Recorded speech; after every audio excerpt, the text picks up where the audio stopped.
Medyo malapot siya pero pwede nyo siyang dagdagan ng tubig mga kapatid or gatas. Medyo malapot siya pero okay lang. Sa akin ganyan yung gusto kong texture ng aking puto. Hindi siya basa, hindi rin siya tuyo.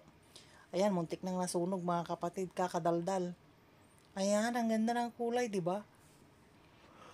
Ay, naantok na ako. Pero sige, tapusin na natin to para makatulog na ulit tayo. Thank you for watching everyone. Ayan, maglagay na po tayo ng butter. Syempre, yan yung buhay ng pancake. Maglagay ng butter tsaka syrup. Or pwedeng honey, pwede ring... Ako nga condensed milk lang pero naubusan kasi kami. Kaya ang nilagay ko dyan is yung syrup. Matigas-tigas pa yun. Hirap na hirap pa ako magtaktak niya, no? Kasi matigas. Ang tagal kong nag-antay, pinisil-pisil ko, tinaktataktak ko. Wala. Ang tagal lumabas. Ayan mga kapatid, try nyo ding lutuin. Ang apakasimple lang po. Lalagay ko po dyan sa comment section ng ating mga ingredients kung ano po yung Ayan o, nanigas kasi galing sa ref eh. Pero parang asukal din lang yan na tinunaw. Mas gusto ko pa ang condensed milk. Mas malasa.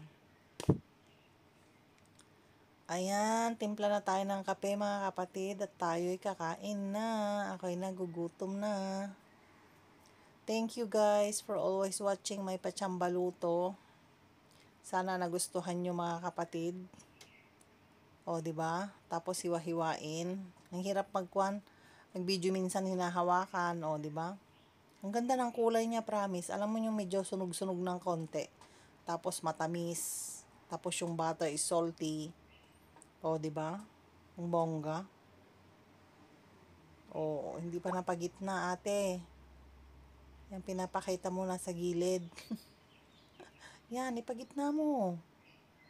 Ipagitna mo. Sige mga kapatid, salamat. Enjoy. Thank you for watching. Ayan na po yung puto natin. Naluto na. Ayan o, wala na pong sabit. Okay na po yan.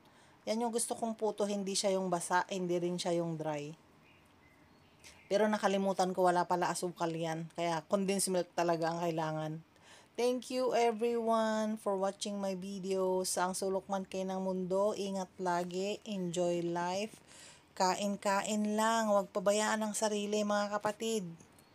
Ikain ang ikain.